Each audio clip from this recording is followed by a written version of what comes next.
¿Qué tal? Muy buenos días. Bienvenidos a esta nueva sesión del seminario de los jueves del posgrado en Ciencias y Tecnologías de la Información. Ustedes saben que este es un evento regular del posgrado que entre muchas intenciones, objetivos, busca eso que yo llamo tender puentes de colaboración con otras personas, otros científicos, otros investigadores, dentro y fuera de la universidad y dentro y fuera de México. Entonces, en ese sentido, el día de hoy nos acompaña otro colega y amigo muy querido, el doctor Víctor Landazuri, que nos viene a platicar sobre su tema de investigación. Pero antes de cederle la palabra, y ya como es parte de, yo le llamo los ritos del seminario, vamos a hacer una pequeña semblanza de nuestro invitado antes de pasarle la estafeta. Víctor Manuel Landazuri Moreno recibió el título de Ingeniero en Computación en la Unidad Académica Profesional UAM Valle de México de la Autónoma del Estado de México. El grado de Maestro en Ciencias en el Centro de Investigación en Computación del Instituto Politécnico Nacional, el famoso SIC del IPN, y el grado de Doctor en Ciencias de la Computación en la Universidad de Birmingham, en el Reino Unido. Actualmente es profesor de tiempo completo en el Centro Universitario UAM Valle de México, dependiente de la Autónoma del Estado de México, y entre el 2017 y el 21 fue el director del mismo centro. Cuenta con el perfil deseable PRODEP y tiene el nombramiento como candidato al Sistema Nacional de Investigadores desde ahora y hasta el 2026. Muchas felicidades. También cuenta con más de 40 publicaciones en sus diferentes modalidades. Ha impartido ponencias magistrales y de congreso, así como ha participado en acreditaciones de programas de estudio, en órganos académicos y de gobierno, en comisiones y coordinaciones del centro universitario donde labora.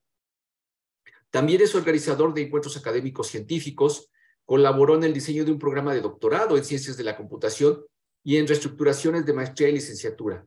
El doctor Landazuri creó los diplomados superiores como modalidad de titulación por créditos en estudios avanzados por primera vez en la Universidad Autónoma del Estado de México durante su gestión como director. Y actualmente está a cargo del Laboratorio de Cómputo de Alto Rendimiento del mismo centro universitario, laboratorio que creó en el año 2013, y sus áreas de interés son las redes neuronales artificiales y los algoritmos evolutivos enfocados a la predicción y clasificación. Doctor Landazuri, es un gusto, un placer saludarlo, recibirlo aquí en nuestro seminario. Ya le deberemos las galletitas y el café. Eso es lo único que perdimos de la presencialidad, pero ganamos la posibilidad de vernos más seguido con nuestros amigos. Bienvenido, Víctor. Muchas gracias, Ricardo. Buenos días a todos los compañeros que nos acompañan. Como comenta Ricardo, la presentación del día de hoy es diseño de redes neuronales artificiales con algoritmos evolutivos enfocados a tareas de predicción y clasificación. Básicamente voy a hacer un breve resumen de ello y pues comentar algunos trabajos en los que he participado que a lo mejor también pueden ser de interés para algunos de ustedes. Igual si llegan a necesitar más información, con gusto se las puedo hacer llegar, ¿no? La primera parte, ok, creo que estaba al final de la presentación, una disculpa. Ok, ahora sí, esa es la primera. Bueno, lo que vamos a ver, algunas cuestiones de algoritmos evolutivos. A lo mejor no todos trabajan en esas áreas, entonces puede ser interesante. Lo que son las redes neuronales artificiales, algún algoritmo para evolucionar redes neuronales, hay muchos en la literatura, y lo que serían tareas de clasificación y predicción, cómo usualmente las encontramos y cómo las podemos introducir a estos modelos, ¿no? En algoritmos evolutivos, pues esta área viene por parte de la teoría de Charles Darwin, Lamarck, y hay muchos otros que estuvieron investigando la evolución de las especies, y lo que sabemos es que se tiene conjunto de especies que identifican a esos entes vivos que se desplazan, que consumen recursos, etcétera, en el planeta. Esas especies están compuestas por individuos, que son ideas que nosotros nos vamos inspirando. Para quienes hayan llevado cursos de inteligencia artificial, también hay una discusión ahí muy grande. Quienes dicen, ¿no? La computación copia ideas de la naturaleza o se inspira, ¿no? Entonces, me agrada más el concepto de qué se inspira. Entonces, también tomamos esos conceptos para tratarlos de incrustar dentro de técnicas computacionales. Y también tenemos operadores o operaciones que se hacen con ellos, que en la naturaleza pasan. En la naturaleza esos individuos se recombinan, tienen nuevos hijos y se van creando y reproduciendo, tratando de asegurar la existencia de la especie. Y aparte también tenemos mutaciones que pueden ser por diferentes aspectos, cuestiones radioactivas, rayos cósmicos, la misma radiación del Sol que nos llega y está rompiendo constantemente las cadenas de ADN y nos hace diferentes cada día. Por ejemplo, cuando nosotros nos vamos a dormir y nuestras células se reparan, pues es que no tenemos tanto daño, pero bueno, al final sí existe un daño y también parte de eso y otros mecanismos de reproducción de las células, pues vamos envejeciendo. Pero vamos siendo diferentes y eso también nos da una ventaja porque en el medio ambiente en el que nos desarrollamos, si llegamos a tener alguna mutación que es favorable para que nosotros podamos conseguir más recursos de forma más fácil, que básicamente es mucho de lo que se basa la vida, pues a lo mejor vamos a tener más posibilidades pues, de seguir existiendo, ¿no? Eh, Tenemos procesos de selección también que aplican sobre las especies, diferentes especies en diferentes condiciones, podemos tener diferentes criterios de selección y también muchos investigadores han tomado esas ideas para implementarlas en los algoritmos evolutivos. Tenemos cuestiones de elitismo y pues más que nada en nuestra sociedad también eso se puede notar, pero pues, también puede pasar en otras especies y dado que nosotros podemos programar este tipo de algoritmos, nada nos impide que nosotros pongamos este tipo de operaciones que nos pueden ayudar para que nuestros algoritmos converjan más rápido, ¿no? Incluso la idea de esta parte de que nosotros podemos jugar con cuestiones de inteligencia artificial, con cuestiones de algoritmos evolutivos, o redes neuronales artificiales, por ejemplo, aprendizaje máquina, pues tampoco no nos limitaría en nada si alguien tiene alguna idea y la quiere implementar, así no pase tal cual en la naturaleza, posiblemente pueda ser un mecanismo que mejore alguna técnica o algún procedimiento. ¿Qué nos dice Charles Darwin? En la teoría de la evolución tenemos la parte de selección natural y en esta característica nos dice que las especies tienen nuevos individuos que son generados constantemente y esos individuos normalmente la idea que ya está incrustada en los genes es que se tienen que generar más individuos de los que mueren. Esa es como una regla que existe en todas las especies y está obviamente diseñada para que sigamos existiendo como especies sin importar la especie que seamos, ¿no? Y claramente, pues los humanos, pues sí somos expertos en estos, ¿no? Tenemos diferentes tasas de supervivencia también, no todos viven lo mismo, hay quienes viven menos, otros viven más, y también cuestiones de reproducción, y también lo podemos ver ahorita claramente, ¿no? Hay quienes podrían tener mucha descendencia o quienes deciden no tener descendencia, ¿no? Y también tenemos aspectos de la herencia. Este es solamente una aproximación. Por ejemplo, en Lamarck o Baldwin, quien haya investigado un poco más en cuestiones de evolución, hay diferentes aproximaciones cuando nosotros vemos la evolución y hay aproximaciones en las que dicen que, por ejemplo, el conocimiento que un individuo aprende durante su vida no lo pasa hacia nuevas generaciones, eh, pero, por ejemplo, nosotros si hacemos aprendizaje máquina y estamos evolucionando algún algoritmo, el aprendizaje que tuvo en una generación ese individuo, podríamos dejarlo pasar a la siguiente generación y avanzar más rápido en la evolución. Entonces, tampoco nos limita, ¿no?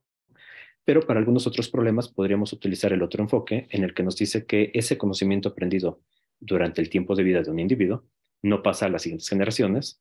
Entonces podríamos borrar, por ejemplo, el aprendizaje que tuvimos en un algoritmo, lo borramos y lo volvemos a inicializar en la siguiente iteración, ¿no? Dependiendo de los problemas, es a lo mejor la aproximación que nos funcione o incluso para escapar de mínimos locales, ¿no? Y también nos dice que el mejor adaptado tiene más posibilidades de sobrevivir y de pasar sus genes a la siguiente generación, que esto también viene dentro de la selección natural.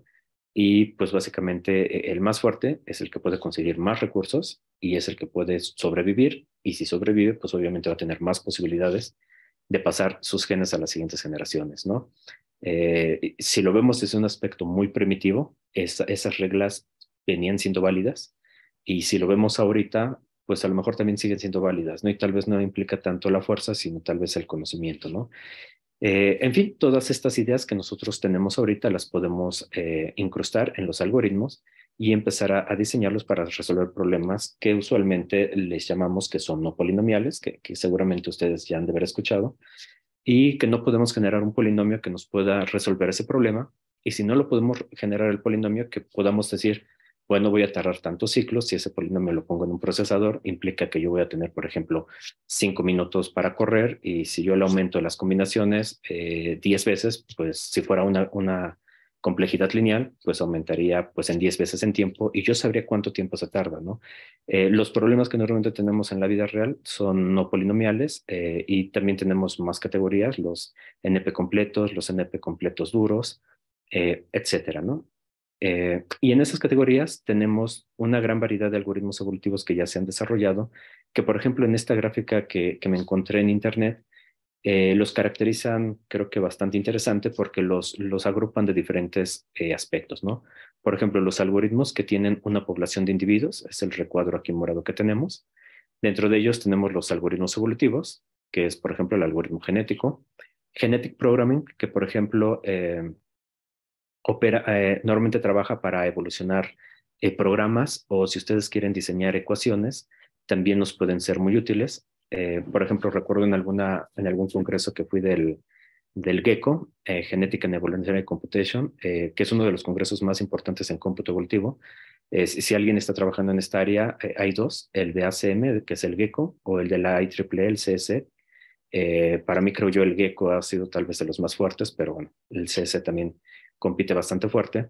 Y en uno de esos congresos comentaban los investigadores que ellos tenían un algoritmo con programación genética y hacían ecuaciones de soluciones. Entonces, invitaban a los investigadores, por ejemplo, que fueran del área de física, en el que normalmente hacen ecuaciones diferenciales, hacen un modelo de algún fenómeno físico, y cuando lo ponen a trabajar, pues bueno, tienen su ecuación, que es a lo mejor de cierto tamaño, ¿no? Con el algoritmo evolutivo que ellos tienen, con Genetic Programming, decían que con todos los investigadores que habían hablado y que les habían permitido que les dieran sus datos, con esos algoritmos encontraban ecuaciones mucho más compactas, que se tardaban menos tiempo y que generaban exactamente las mismas soluciones. Entonces, es un área muy interesante, porque esta se divide en dos partes, ¿no? Si alguien quiere evolucionar ecuaciones, seguramente podría encontrar ecuaciones mucho más compactas de lo que lo puede hacer tal vez un investigador que lo hace a mano, eh, porque optimizan mucho. Por ejemplo, también si alguien ha trabajado con redes neuronales artificiales y algún algoritmo de aprendizaje, hay investigadores que han evolucionado las reglas de aprendizaje del backpropagation, que fue el primer algoritmo básico que se tuvo ahí de aprendizaje máquina, y me parece que fue como en 3 meses que ellos llegaron a las mismas reglas de aprendizaje con este tipo de programas, en comparación a lo mejor con 20 años de investigación de las personas, ¿no? Obviamente no se compara, porque pues todo lo que nos llevó a nosotros poder llegar a este nivel, pero bueno, el que ya podamos tener un algoritmo que nos pueda generar ecuaciones, pues suena bastante interesante, ¿no? Porque mucho de lo que queremos hacer aquí es optimizar y hacer más fácil todas las tareas que a veces hacemos de forma mecánica. Por otro lado, los algoritmos en Genetic Programming pueden evolucionar programas. No es un área que esté muy desarrollada, pero la idea es que entre estas características que tienen los algoritmos evolutivos de búsqueda aleatoria junto con búsqueda guiada, podamos darle instrucciones de la computadora y podamos crear un programa de forma automática. Eh, Seguramente si lo hacemos, o si a alguien le interesa y se mete desde el punto de vista de hacer un tipo compilador que tenga ciertas reglas, y que vaya generando programas con ciertas reglas muy predefinidas para hacer algo, posiblemente también podrían encontrar ahí pues, soluciones interesantes. Dentro de la categoría también de algoritmos evolutivos tenemos los que son de programación evolutiva. Usualmente este tipo de algoritmos no trabajan directamente con la representación máquina. Eh, Más adelante lo voy a explicar un poquito, pero eh, tenemos dos partes, ¿no? Una que es el fenotipo, que es cuando nosotros tenemos como el individuo que se puede mover en su medio ambiente, puede consumir recursos, lo podemos evaluar, pero también tenemos la parte de cromosomas, que si fuéramos las personas, pues agarraríamos una cadena de ADN, y ahí está nuestra forma representada, codificada de cómo somos nosotros, ¿no? Este tipo de algoritmos normalmente operan sobre los individuos creados, a los que se le llama el fenotipo, y sobre ellos se aplican las operaciones evolutivas sin tener que hacer una codificación a esos cromosomas, ¿no? Al genotipo que se le llama. Y usualmente, por la forma en la que están construidos, no es común que veamos operadores de cruzamiento, que también lo voy a comentar más adelante, en el que se recombinen los genes de los individuos, sino únicamente suelen trabajar con mutaciones, ¿no? Y tenemos otros, ¿no? Evolución diferencial, No sé, por ejemplo, aquí una idea muy básica que puede llegar a servir para alguien que no está tan relacionado con esto. Me imagino que todos o llegaron a ver la serie de House o vieron algunos capítulos y se tenía un diagnóstico diferencial. La lógica ahí era de que pues llega un paciente, no saben qué es lo que tiene ese paciente, no saben qué es la enfermedad porque es algo atípico. Entonces los médicos ahí se planteaban diferentes enfermedades que tenía ese paciente y iban quitando, iban probando cada una de las propuestas hasta que llegaban a la solución, ¿no? La evolución diferencial podríamos considerar que es algo similar, podemos poner varias propuestas de soluciones, vamos descartando, pero los principios al final son los mismos, ¿no? Tenemos otras representaciones, por ejemplo, si nos enfocamos aquí en la forma de representación que sea directa, que también utiliza la población, si se fijan está aquí, tenemos Simulate Annealing, que es un algoritmo sumamente pesado computacionalmente, pero es muy útil para salir de mínimos locales y podría llegar a servir en ciertas situaciones, ¿no?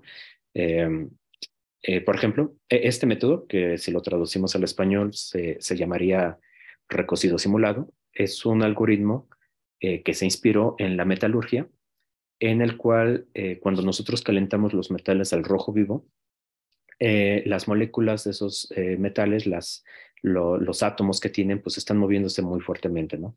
Si nosotros vamos enfriando de forma controlada ese metal, podemos generar estructuras cristalinas que nosotros deseemos para darle cierta característica a ese metal. Igual, ya han de saber, si un metal muy caliente lo enfriamos muy rápidamente, se puede destemplar y no tiene mucha resistencia. Pero si se calienta, se enfría de forma controlada, se calienta, se enfría, se pueden volver materiales templados y tienen mucha más resistencia, ¿no? Entonces, en computación también podemos inspirarnos de esas ideas y podemos ir generando números aleatorios que estén en un rango muy grande, simulando esas altas temperaturas y generar muchas soluciones a nuestro problema que nosotros necesitamos optimizar. Y conforme nosotros vamos quedándonos con soluciones parciales de tantas iteraciones que hacemos, vamos reduciendo el número de esos números aleatorios, el rango de esos números aleatorios a valores más pequeños, de forma que estemos simulando que la temperatura se va reduciendo, es decir, se va reduciendo el rango de los números aleatorios, hasta que nosotros nos quedamos con números aleatorios muy pequeños que ya optimizan muy finamente lo que nosotros queríamos buscar. Eh, Al final, los algoritmos evolutivos pues, son técnicas en las que el 99.99% vamos a estar buscando soluciones que no son válidas y nos vamos a quedar al final únicamente, seguramente con una sola solución, que es la que nos va a resolver mejor el problema, ¿no? Son muy pesados, en general todos, pero como les decía, pues nos ayudan muy bien para resolver problemas de búsqueda y optimización que son de una alta complejidad y que normalmente no los podemos resolver con otras técnicas, ¿no? Y bueno, no entro a detalle a todos. Tenemos los algoritmos de enjambre, los algoritmos de hormigas, que podemos verlos aquí, ¿no? Los que no tienen memoria, por ejemplo, los que son búsquedas locales, algoritmos más simples que no son tan buenos, pero también los podríamos ocupar en algunas otras cuestiones, los que están naturalmente inspirados, por ejemplo, ¿no? El algoritmo genético normal, el básico que nosotros tenemos, es el diagrama de flujo. Tenemos una población inicial que usualmente se crea de forma aleatoria. Puede ser prácticamente pues, cualquier cosa que nosotros queremos resolver, ¿no? Por ejemplo, si fueran redes neuronales artificiales, tendríamos una población de redes neuronales artificiales aquí, ¿no? Tenemos que evaluar qué tan adaptadas están esas soluciones para resolver el problema que nosotros queremos. Y empezamos con un ciclo principal en el que seleccionamos redes, las recombinamos y las mutamos. Cuando se termina esta mutación, se crea una nueva población, hay un cambio generacional aquí, usualmente los padres son desplazados por los hijos y tenemos la nueva población, la cual se vuelve a evaluar y nos quedamos en un ciclo cerrado aquí, hasta que por algún criterio de paro, un error que alcancemos, que nosotros hayamos establecido, el número de iteraciones, que para este caso se le llama generaciones, que las hayamos alcanzado, según el que se cumpla, puede haber muchos, nosotros terminamos y regresamos al mejor individuo. Y ya damos la salida para que pueda ser utilizada, ¿no? Es un algoritmo genérico, es muy simple, la verdad. Creo yo que incluso en algunas otras áreas de la inteligencia artificial son de los algoritmos más simples que se pueden implementar y el potencial que tienen pues es bastante, ¿no? Hay aspectos que deberíamos estar cuidando a la hora de inicializar la población, por ejemplo, que tengamos una diversidad amplia. Si no generamos individuos lo suficientemente diversos, podríamos estar en mínimos locales y al aplicar recombinación y mutación sería muy difícil que podamos salir, ¿no? De hecho, la mutación es uno de los operadores fundamentales que nos permiten salir de mínimos locales, dado que cuando nosotros aplicamos una mutación a un individuo, hacemos que cambie drásticamente de una posición a otra. No necesariamente nos podría generar una mejor solución, pero a lo mejor cuando ese individuo siga evolucionando, podríamos salir de ese mínimo local y empezar a converger hacia otro mínimo, esperando que sea el mínimo local, el mínimo global, perdón, ¿no? Entonces, mínimos locales debemos de tener mucho cuidado. Sin embargo, usualmente, como son espacios enidimensionales por todas las variables que estamos tratando de optimizar, pues no conocemos cómo es la superficie en la que nos estamos moviendo. Y por desgracia, si alguien utiliza un algoritmo evolutivo para resolver algún problema, nunca va a poder afirmar que encontró la mejor solución para resolver ese problema porque nunca se va a saber si estamos en un mínimo local. Así la precisión del algoritmo sea 98%, 99%, posiblemente haya otras soluciones que a lo mejor mejoren la anterior, ¿no? Porque no sabemos cómo está construida esa superficie. Entonces, es un aspecto ahí también para considerar, pero de que son útiles, pues sí nos pueden ayudar, ¿no? Nosotros podemos representar esos individuos en forma de cromosomas y, por ejemplo, aquí tener a uno de los individuos y otro individuo, ¿no? Y cuando hacemos las operaciones de recombinación, que sería el cruzamiento, por ejemplo, podemos tomar partes de un individuo y llevarlo a uno de los hijos y partes del otro individuo, ponerlo e incluso intercalarlos, ¿no? Y de dos padres podríamos tener dos individuos diferentes mezclando sus genes para generar nuevas soluciones. La lógica sería, ¿no? Pues buenos individuos pueden generar también buenos hijos, pero realmente nunca pasa así. Simplemente es búsqueda aleatoria con nuestra búsqueda guiada que nosotros hicimos con esto y eso es lo que le da la potencia, ¿no? Una forma de comparar que funciona un algoritmo evolutivo, pues a lo mejor sería generar soluciones aleatorias y tratar de resolver el problema y compararlo contra el algoritmo evolutivo que hicimos y tendríamos que ver una gran diferencia, ¿no? Eso sería como que el ejemplo, el previo al Hola Mundo para probar algo así, pero funciona bastante bien por la búsqueda dirigida que tiene, ¿no? Igual, el algoritmo genético usualmente tiene una estructura binaria, el primero que nace.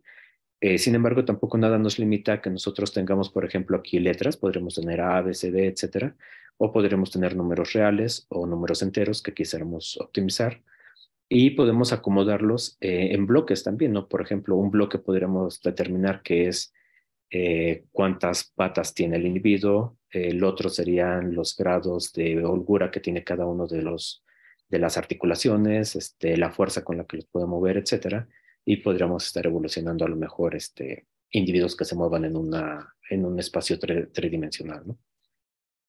Aspectos de mutación, como les decía, básicamente es tomar un individuo y le hacemos una mutación aleatoria y cambiamos al individuo. Y esto nos ayuda muchísimo para salir de mínimos locales y también para explorar nuevas soluciones y aparte para meter mayor diversidad al algoritmo evolutivo. Son las operaciones básicas y, por ejemplo, pasando a redes neuronales, que es otro de los temas, también se inspiraron claramente en lo que es una neurona biológica. Tenemos en uno de los bloques de las células biológicas las dendritas, que son las entradas a la red neuronal. Tenemos el cuerpo de la célula, que es la que procesa la información. Y aparte tenemos el axón, que es el canal de comunicación para que se mande a otras células que estén adelante. Estas operaciones matemáticamente se copiaron, por decirlo así, en una neurona artificial en la que vamos a tener una entrada a esa neurona. Tenemos variables aquí. Tenemos pesos que ponderan esas variables para simular también lo que pasa en las células, en donde a lo mejor diferentes entradas pueden contrarrestarse o sumarse para dar una salida más fuerte o menos fuerte. También lo hacemos aquí con estas entradas, se ponderan con los pesos que tenemos. Se hace una operación básicamente de suma, multiplicamos cada entrada por su peso, los vamos sumando y al final, de hecho, tenemos por aquí un bias, que esta es una representación general. Aparte se le pondría aquí un bias, que sería un peso adicional que tenemos ahí, y lo pasamos por una función de transferencia. Esta función de transferencia nos permite que podamos tener controlados el rango de salida de esta neurona Aparte es una función que es diferenciable y que sea diferenciable nos permite calcular, por ejemplo, derivadas parciales para saber cuánta culpa tienen las neuronas que vienen atrás para lo que yo me equivoqué aquí en esta parte, ¿no? Y ahí es donde nace el primer algoritmo de entrenamiento, que sería el backpropagation, que es de los principales que tuvimos para empezar el aprendizaje máquina, ¿no? Básicamente, esta es la representación de una neurona artificial que diga la representación de la neurona biológica de forma artificial. Por ejemplo, si alguien quisiera también meterse a cuestiones evolutivas con esto, tenemos las spiking networks, en las que, por ejemplo, a diferencia de una neurona que cuando recibe una entrada da una salida siempre, las spiking networks, cuando se alcanza un umbral en un valor aquí, solamente en ese momento dispara la salida a la neurona, ¿no? Y trata de ser otro modelo para representar, pues de forma diferente o tratar de compensar lo que tal vez este tipo de modelos no pueden hacer. Spiking Network, por si alguien estuviera ahí también interesado, ¿no? Entonces, en las redes neuronales artificiales, ya cuando juntamos muchas neuronas, pues tenemos nodos de entrada, que es en los nodos donde va a entrar la información del exterior. Por ejemplo, aquí podríamos tener historial médica previa de una persona, la edad que tiene, la ocupación y el tipo de vida que lleva. Esta capa de entradas, normalmente aquí, bueno, de hecho no se hace procesamiento aquí, nada más dejan pasar las entradas del mundo exterior hacia dentro de la red neuronal y después se propagan a través de estos pesos. Tenemos una capa oculta de neuronas, que serían las que tenemos aquí, y la información se va propagando de entradas hacia salidas. En cada matriz de pesos que tenemos aquí, vamos ponderando esa información que se va transmitiendo y al final tenemos la capa de salidas, donde ya nos da la salida a la red neuronal, ¿no? Y realmente lo que hacen las redes neuronales, e igual más adelante comento un poquito más de ello, únicamente es clasificar patrones, no hacen otra cosa más que eso, ¿no? Si alguien quisiera hacer una red neuronal para que sume dos valores, que por ejemplo, le dé, por ejemplo, un 5 y un 6 y que quiera que le den la suma por el otro lado, eso no lo pueden hacer hasta el momento, pero aprenderse patrones, por ejemplo, eh, un motor cuando está girando, cuántas vibraciones tiene, cuánto voltaje está consumiendo, etcétera, ¿no? Si algo empieza a salir mal en esas mediciones y el motor se empieza a desestabilizar o algo le está pasando que vaya a fallar, de ahí se pueden generar muchísimos patrones que la red podría estarlos analizando cada segundo, cada minuto, cada hora, dependiendo de lo que se haga, y estar haciendo tareas mecánicas que serían seguramente muy difíciles para una persona estar ahí pegada y estar haciendo eso a mano. Nos sirven muy bien las redes neuronales, ¿no? No se diga si es para reconocer rostros, reconocer voz, etcétera. Son trabajos mecánicos que nos funcionan muy bien, ¿no? Entonces, esta sería, por ejemplo, una representación de una red neuronal. De hecho, este ejemplo lo tomé para las aseguradoras. Ya desde hace mucho tiempo se emplean este tipo de modelos para determinar, por ejemplo, si le van a dar el seguro a una persona o no se lo van a dar, ¿no? Si tiene riesgo alto, seguramente no se lo dan, y si tiene riesgo bajo, no se lo dan. Otra forma de resolver este tipo de problemas a lo mejor sería con algún modelo eh, matemático, tal vez, en el que las variables se toman bajo algún criterio, con algún experto, hace algunas operaciones y determina una salida, ¿no? Por ejemplo, un economista, un actuario podría ser muy bueno haciendo eso, un físico también podría hacer ese tipo de ecuaciones, pero para los computólogos, pues también nos queda este tipo de aproximaciones. ¿Qué más tenemos en las redes neuronales? Tenemos pesos, que son los que ponderan cada una de esas entradas y van a maximizar o minimizar la información que está entrando a la neurona. Tenemos muchas funciones de activación, normalmente nos interesa que sean diferenciables para aplicar un algoritmo de aprendizaje, pero tampoco nada nos limita a que tengamos funciones de transferencia que sean diferenciables porque podríamos aplicar algún método de optimización diferente para optimizar estos pesos. Que de hecho al final los que le dan la funcionalidad a la red neuronal es cuántos pesos tenemos, cómo están conectados y qué valor se tienen los pesos ahí, ¿no? También tenemos redes que son del tipo feed-forward, que son en las que no hay ciclos cuando fluye la información. La información normalmente fluye de entradas a salidas y ahí termina el funcionamiento. Pero también tenemos las feedback, donde podríamos tener una conexión de capas delanteras hacia capas traseras. Y esas a veces se suelen ocupar también en tareas de predicción. Algoritmos de entrenamiento tenemos muchísimos, esto ya no es nuevo. El básico es el backpropagation, que funciona, que es un método de gradientes y funciona bastante bien, pero por ejemplo tenemos gradiente conjugado, Tenemos algoritmos genéticos que podrían optimizar los pesos, que obviamente no sería una recomendación porque computacionalmente son pesados y ya tenemos algoritmos de aprendizajes que van a hacer mejor la tarea. Pero si alguien cree que se está quedando atorado en mínimos locales, porque tampoco no son perfectos, podrían estar aplicando algoritmos genéticos para ello, ¿no? O recocido simulado o alguna otra técnica que ustedes consideren apropiadas. ¿Por qué usar redes neuronales?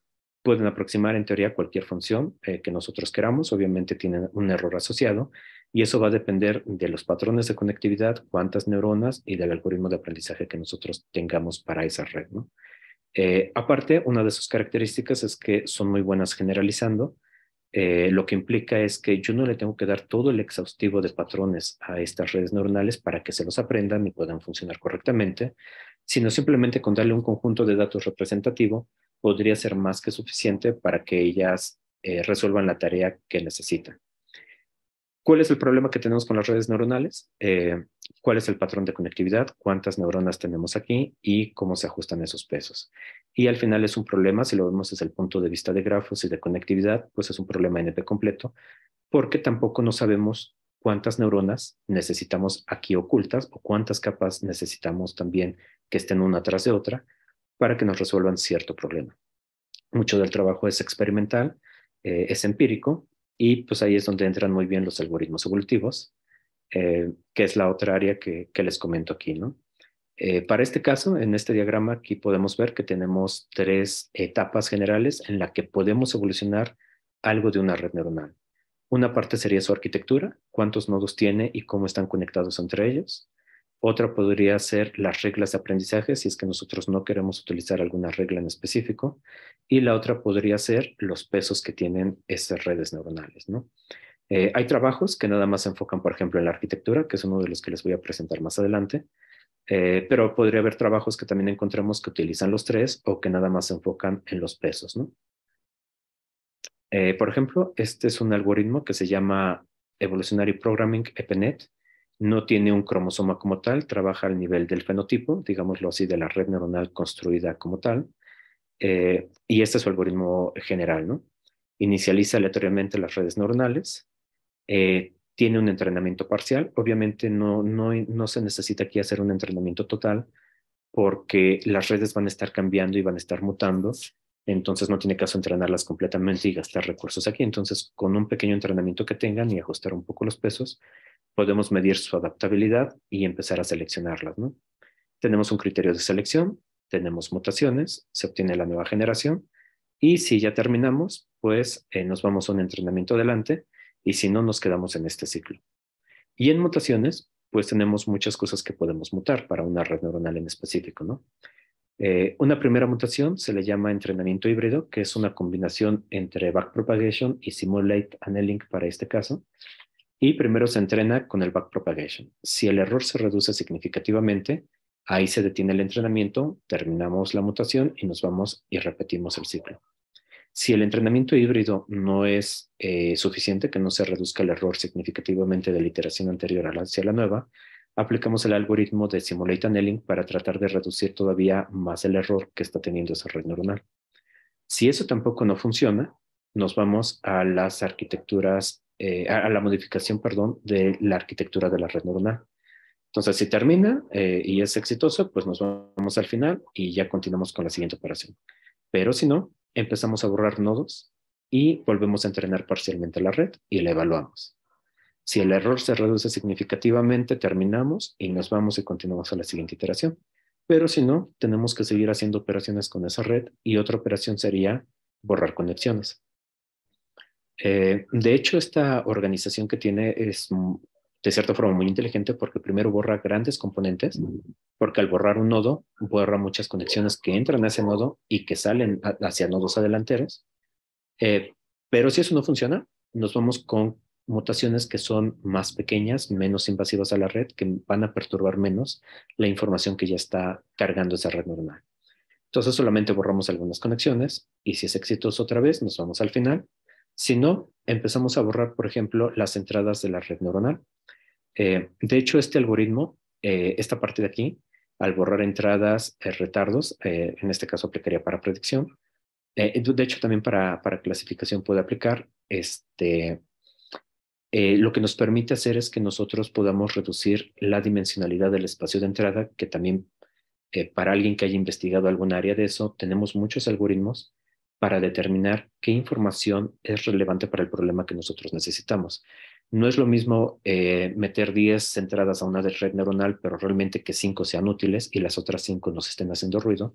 Ahí tendremos que aplicar algún método para ver eso. Por ejemplo, Principal Component Analysis nos podría identificar cuáles son las entradas que contribuyen más a resolver el problema y nada más quedarnos con esa.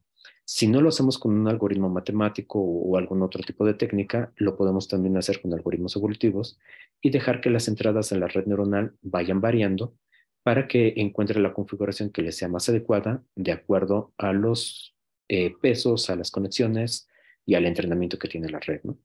Entonces se pueden borrar esas entradas y se pueden borrar otro parámetro que se le llama delay. Ahorita se los comento más adelante. Eh, y vamos, ¿no? Si es exitoso, ahí termina. Si no es exitoso, nos vamos a la siguiente mutación, que si se fijan están como en cascada. Y al terminar, si ninguna mutación funciona, es decir, si nada que se le tenga que eliminar a la red, y de hecho, si se fijan, toda esta parte es eliminación, nos vamos a la última iteración y significa que se le va a agregar un nodo a un individuo, otro individuo se le va a agregar con una conexión o varias conexiones, a otro se le van a agregar una o varias entradas y a otro se le van a agregar uno o varios retardos. Entonces aquí vamos a tener 4 nuevos individuos y aquí se va a aplicar una selección por torneo. Estos individuos son entrenados de forma parcial y al final nos vamos a quedar con el mejor individuo y el mejor individuo es el que se va a meter a la población actual para reemplazar a alguno de los individuos que estaban de la población anterior, ¿no? Es un algoritmo muy simple para evolucionar. Hay otro algoritmo que también, de hecho, es de los más famosos que existe, se llama NEAT, que es aumentando topologías. De hecho, este es un algoritmo de poda que va disminuyendo topologías y si las eliminaciones no funcionan, empieza a incrementar las topologías. Y el algoritmo NEAT es un algoritmo que empieza con una sola neurona y va aumentando más neuronas conforme se vayan necesitando. Por ejemplo, este algoritmo no trabaja sobre el cromosoma y el NEAT sí trabaja sobre el cromosoma, ¿no? Son diferentes algoritmos y funcionan pues básicamente muy bien ambos, ¿no? Hay muchos parámetros que podemos estar midiendo mientras evolucionamos las soluciones. Por ejemplo, para redes neuronales, con los operadores que les acabo de comentar, podemos estar midiendo cómo se da el entrenamiento híbrido. De hecho, este es un comportamiento natural en este algoritmo en el que el entrenamiento híbrido se empieza a utilizar mucho en las primeras generaciones y conforme estas avanzan, se va utilizando cada vez menos. Y las mutaciones que modifican la arquitectura son las que van incrementando paulatinamente. Por ejemplo, aquí tenemos únicamente 300 generaciones en el algoritmo evolutivo.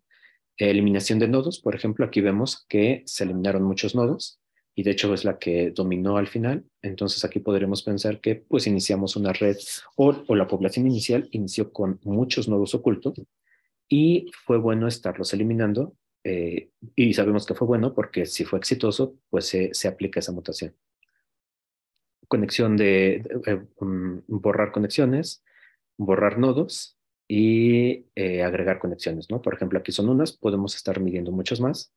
Solamente quise presentar esta porque de repente se satura mucho la gráfica, pero es una idea en la que nosotros también podemos estar viendo cómo se comportan nuestros algoritmos evolutivos y si estamos haciendo, por ejemplo, un trabajo de licenciatura, maestría, doctorado, pues poder explicar por qué nuestro algoritmo evolutivo pues es bueno o en qué está fallando y ver qué tipo de operador nosotros tendremos que estar modificando o agregando para que funcionen mejor las cosas. Tareas de clasificación, que era lo que les comentaba, igual tenemos muchísimos lados donde obtener información.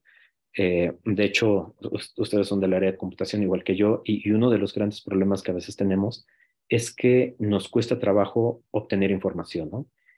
Por ejemplo, ahorita tenemos un proyecto que queremos echar a andar en la universidad, el cual es determinar por qué los estudiantes reprueban materias, ¿no?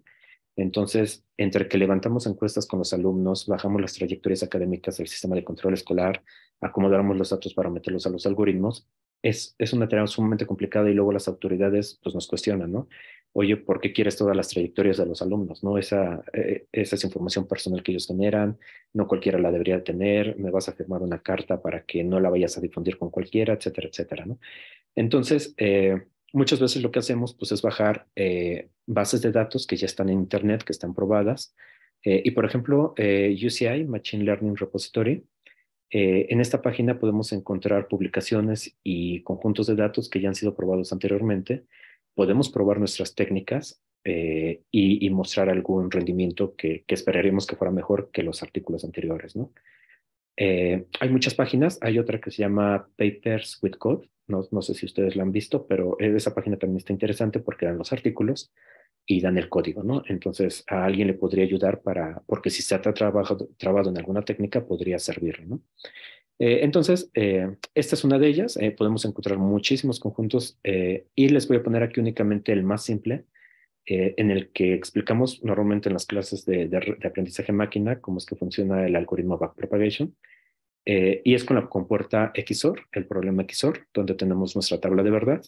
Valores iguales a estas dos entradas nos dan 0 y valores diferentes nos dan 1. Si esto nosotros lo dibujamos en nuestro plano cartesiano, aquí tenemos las clases que es 0, 0, 1, 1 y los contrarios son estos dos.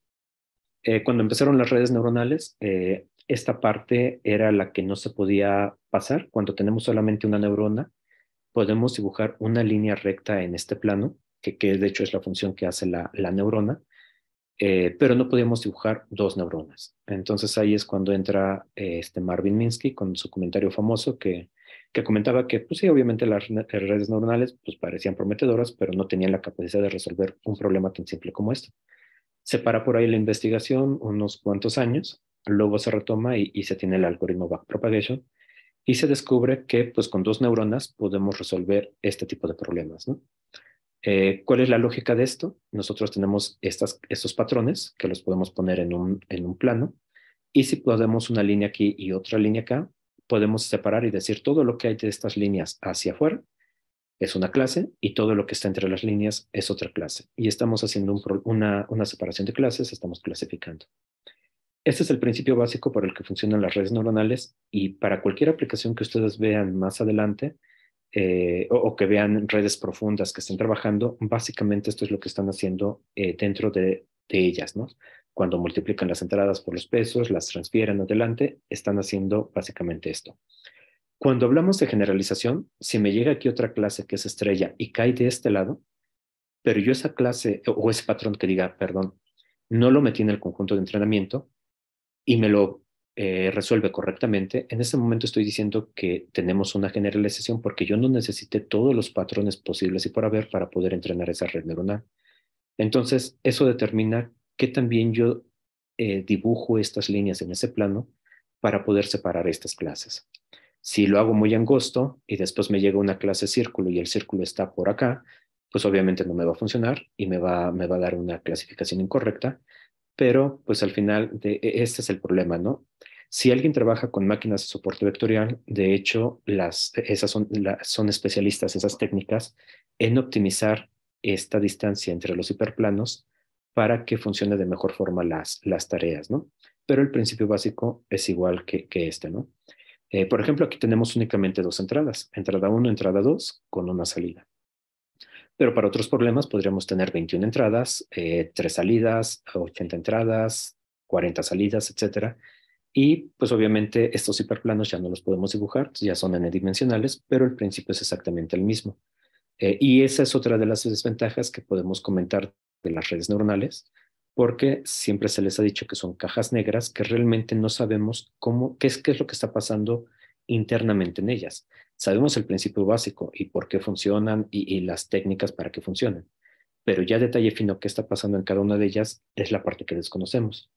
Y eso también nos abre la posibilidad para que si alguien quiere hacer investigación y analizar internamente qué es lo que pasa en cada una de estas iteraciones y tratar de crear alguna nueva forma de visualización para entender ello, pues nos queda perfecto esta parte, ¿no? Me voy un poquito más rápido porque creo que ya se está acabando el tiempo. ¿Qué otra cosa tenemos? Tenemos, por ejemplo, aquí 4 tareas. Por un lado, tenemos una tarea para separar la clase 1 de la clase 2, pero por este otro lado tenemos un problema que es separar la clase 3 de la clase 4.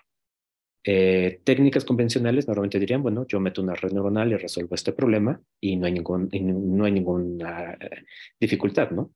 Pero si yo meto las dos tareas al mismo tiempo y estos planos los superpongo, yo realmente voy a tener 4 tareas que separar con una sola red neuronal y esto le causa mucha interferencia a las redes neuronales. Ahí nace, o bueno, se tiene realmente otra área de la computación para redes neuronales, que son redes modulares, y de lo que se trata la idea es poder encontrar módulos que resuelvan eh, tareas muy específicas, pero que a la vez puedan estar trabajando de forma interactuadas entre ellas para resolver diferentes problemas. Y obviamente la lógica es tratar de hacer cerebros artificiales a través de redes neuronales artificiales. Este sería un ejemplo. Yo una red, si la veo común y corriente como esta, me podría resolver este tipo de tareas. Pero si yo analizo con ciertas técnicas, yo podría identificar qué tareas están más cargadas a resolver uno de estos y qué nodos están más cargados a resolver la otra tarea. Al final yo nada más necesito un nodo de salida para que me diga si es la clase 1, 2, 3 o 4, ¿no? Pero a través del principio de redes modulares podemos investigar esto y si lo juntamos con algoritmos evolutivos, pues podemos ponerlos a evolucionar.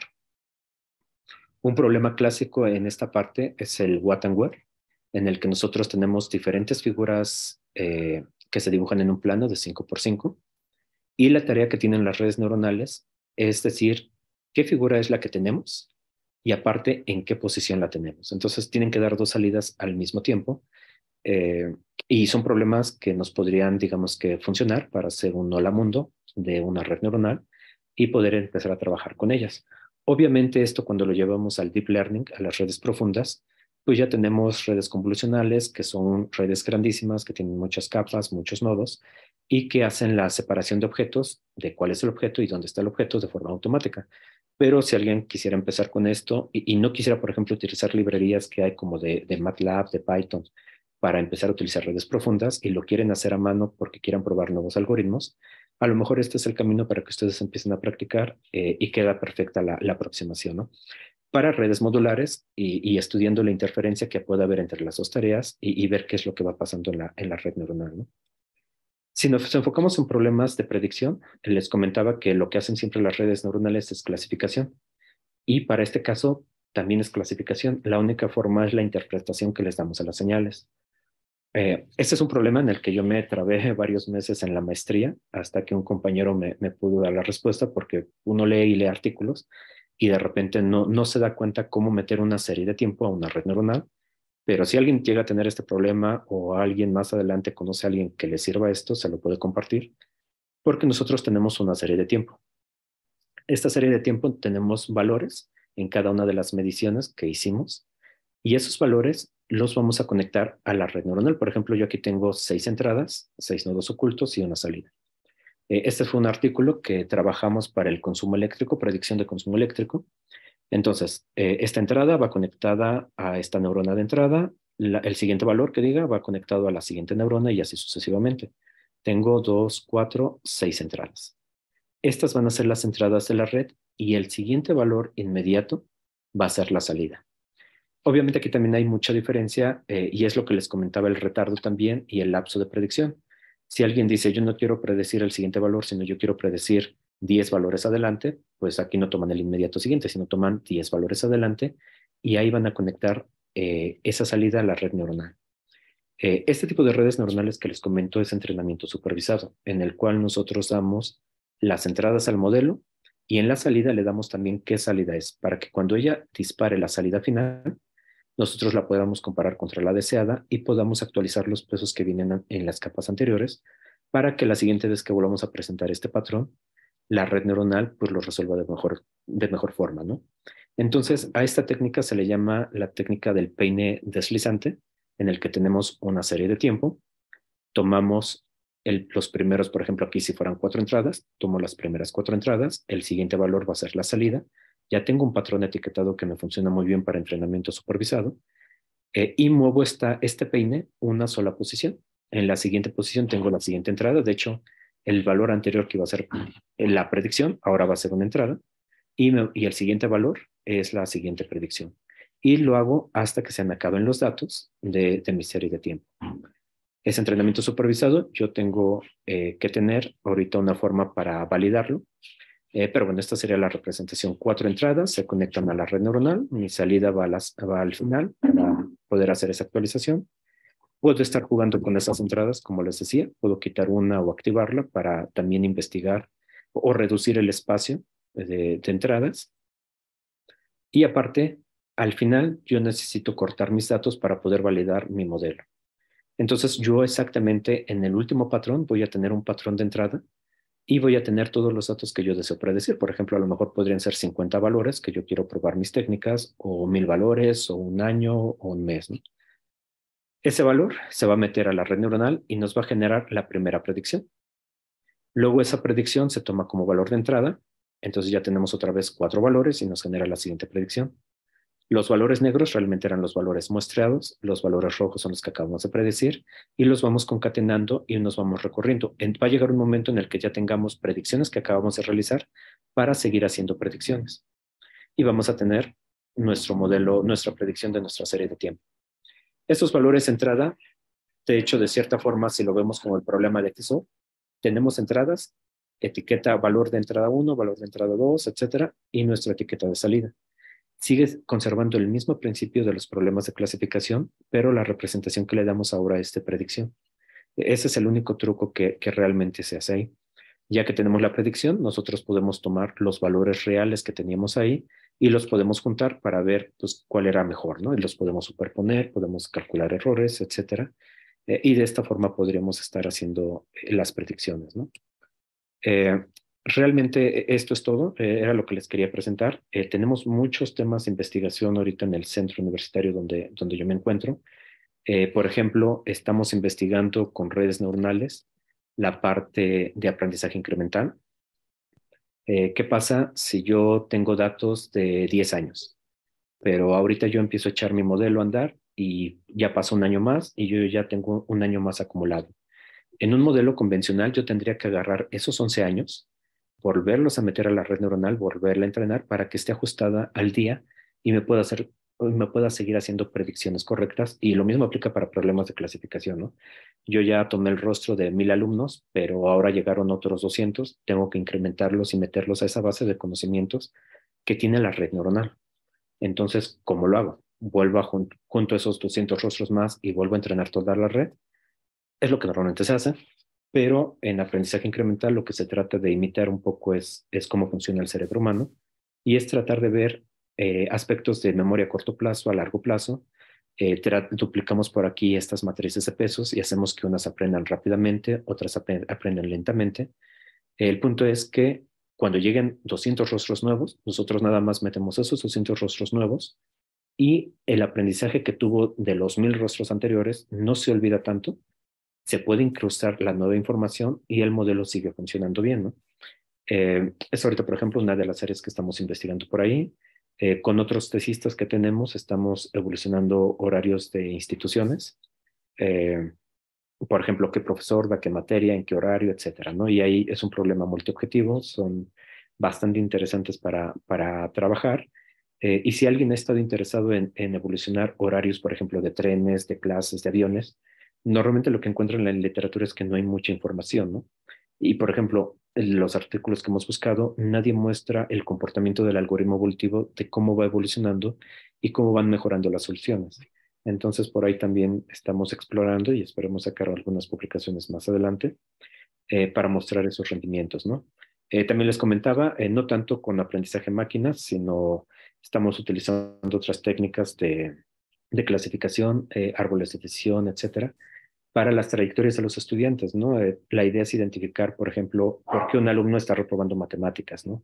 Y de hecho se han identificado, ¿no? Que a lo mejor el alumno que reprueba física casi seguro se lleva química o matemáticas u otra materia, ¿no? Entonces hay rutas críticas que uno puede identificar para determinar qué es lo que está pasando y tomar medidas preventivas antes de que el alumno pues vaya a reprobar, ¿no? Ricardo, con esto me parece que terminaría. Seguramente hay preguntas. No sé, tú me dices Muchas cómo hacer. gracias, doctor Víctor Landazuri.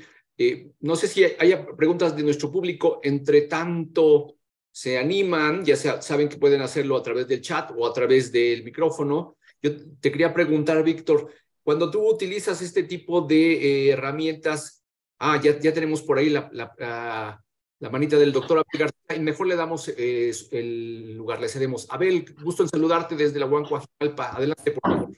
¿Qué tal, Ricardo? Buenas tardes. ¿Qué tal, Víctor? Me da Abel, gusto estar escuchando aquí tu plática, muy interesante.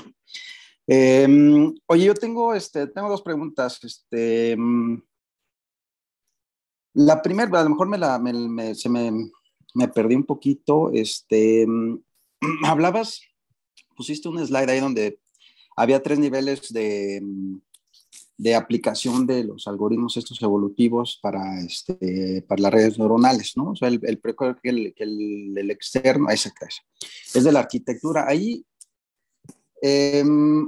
¿cómo, o sea, qué se utiliza como función objetivo para la optimización de la arquitectura? para cualquiera de los tres niveles, Ajá. es la precisión con la que están resolviendo el problema, ¿no? Si estamos haciendo predicción de cuánto llueve hoy en el distrito, esa sería la precisión, ¿no? Esta es una parte bien interesante porque con redes neuronales artificiales, arquitecturas diferentes, con pesos diferentes, etcétera, nos dan las mismas soluciones. Entonces, alguien lo podría ver como una desventaja y alguien que tal vez trabaje en aspectos modulares lo podría ver como una ventaja, ¿no? Pero al final, ¿cómo están acomodados los nodos? Si son redes que están completamente conectadas o muy fuertemente conectadas contra redes que están dispersamente conectadas, podrían tener diferentes niveles de rendimiento y eso es lo que aquí estaríamos midiendo. De hecho, podríamos incrementar ahí alguna penalización para el individuo. Por ejemplo, si tiene muchas conexiones, entre más conexiones tenga, más procesamiento va a ser. Entonces, redes grandes podrían ser penalizadas para preferir redes más compactas que sean más eficientes, ¿no? Por lo que te comento, ¿no? Redes diferentes pueden tener los mismos rendimientos, ¿no? Oye, y ahí, por ejemplo, o sea, quedándonos en esa parte de la arquitectura, o sea, si estás optimizando la arquitectura, el aprendizaje y los pesos se quedan fijos, digamos, o cómo está No. ahí. Normalmente tienes un algoritmo de aprendizaje, backpropagation, ¿no? Por ejemplo, tú estás modificando arquitecturas y cada que modificas arquitecturas, pones a aprender la red y se van modificando pues esos pesos, ¿no? La regla de aprendizaje sería el algoritmo de entrenamiento y los pesos se van a modificar con ese algoritmo de entrenamiento. De hecho, cualquier algoritmo de aprendizaje máquina lo podrías poner aquí, él se encargaría de esta parte y te daría los nuevos pesos de acuerdo a la nueva arquitectura que tengas, ¿no? Bien, y bueno, y además para finalizar, el pasa es que este tipo de algoritmos, bueno, tal vez recuerdes, ¿no? Que yo me dedico a esta parte de optimización multiobjetivo. No has sabido, ¿no? O sea, de algún trabajo que aplique optimización multiobjetivo para esos 3 niveles, al menos, o sea, simultáneo. No, la verdad no los he encontrado. Podría ser, ¿no? No lo sé.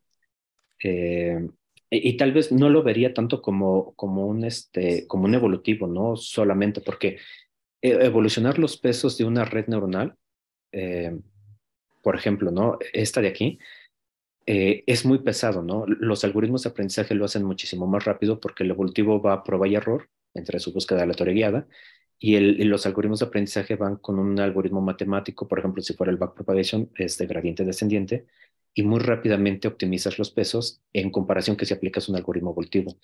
Entonces, a lo mejor no tanto para los pesos, normalmente se ocupa para salir de mínimos locales, pero a lo mejor tal vez estas dos partes sí se podría aplicar un algoritmo multiobjetivo para diseñar un nuevo algoritmo de diseño de redes neuronales y tal vez podría funcionar, ¿eh? No lo he visto, ¿eh? De todo lo que yo he buscado.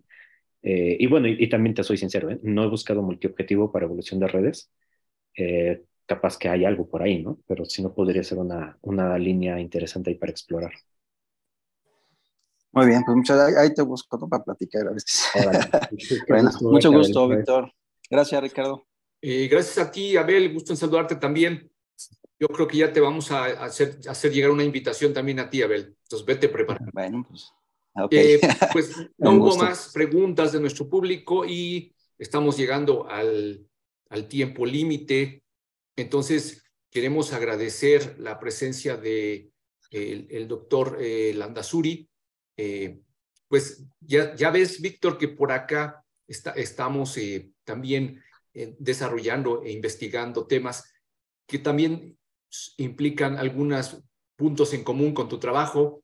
Ojalá que de tu plática y de las veces que se revise posteriormente, porque te aviso que tenemos un canal de YouTube de nuestro posgrado y vamos a subirla. Ojalá que haya esa posibilidad de continuar la colaboración contigo. Por de pronto, te agradecemos mucho y seguimos en contacto. Muchas gracias, Ricardo. Les mando un saludo a todos los compañeros que nos acompañan y esperamos vernos más adelante también. Gracias, Claro que Ricardo. sí. Gracias.